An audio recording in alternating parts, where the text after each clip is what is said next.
Anderson with CRN News. We have just received information that Morris Hall Student Senator Anthony Harris is about to address a crowd outside his residence at Miami University. We will now turn to our senior co-responder, Ben Adams. Ben? Thank you, Annie. We are currently awaiting Morris Hall Student Senator Anthony Harris to emerge from his residence hall to address the public on the recent presidential election and its impact on society here at Miami. Senator Harris, an avid Barack Obama supporter, is sure to show excitement here of the outcome of the election.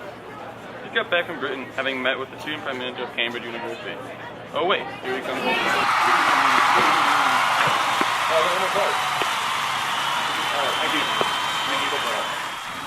Thank you. Thank you. Thank you. Fellow students of Miami University, we are in an era of change. I would first like to congratulate Senator Obama on his amazing victory and compliment John McCain on a good run.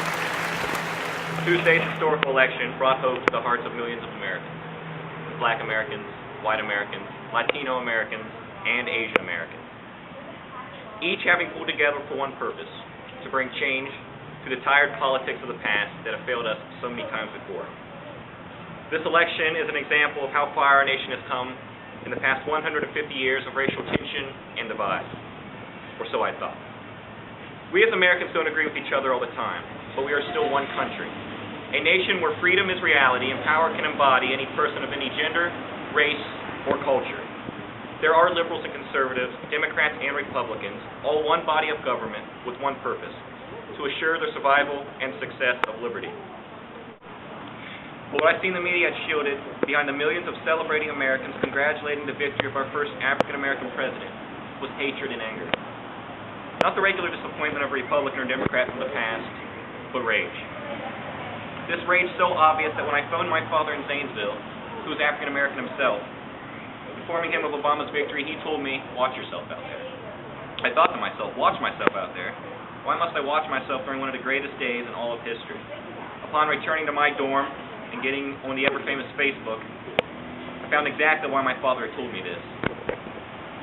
Text written across several of my so-called Facebook friends' statuses were remarks and names that I found offensive and uncalled for.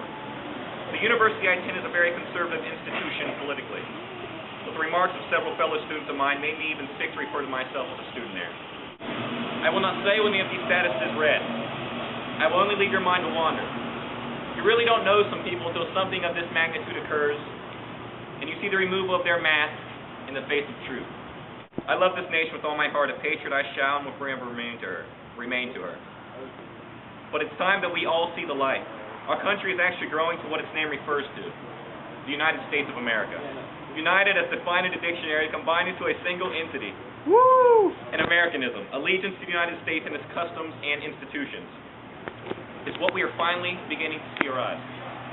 Can we not forge together in support of our newly elected president, or are we willing to remain in the past where oppression roams and freedom is hard to find? The answer lies within those Americans who see our nation changing, but don't want to acknowledge it. Those Americans who take the loss of their great candidate too far. I'm grateful myself for the outcome of this election. Every year of my 13 years of education, I was taught about slavery and civil rights, wondering if this nation will overcome the racial barrier holding it down. But now I know that my children will see that it did. That through the years of schooling, they will see success. They will see that with 200 years of division, we finally pulled together and made a young reverend's dream reality. And so, my fellow students of Miami, I will leave you with this quote by President John F. Kennedy. Change is the law of life, and those who look only at the past or present are certain to miss the future.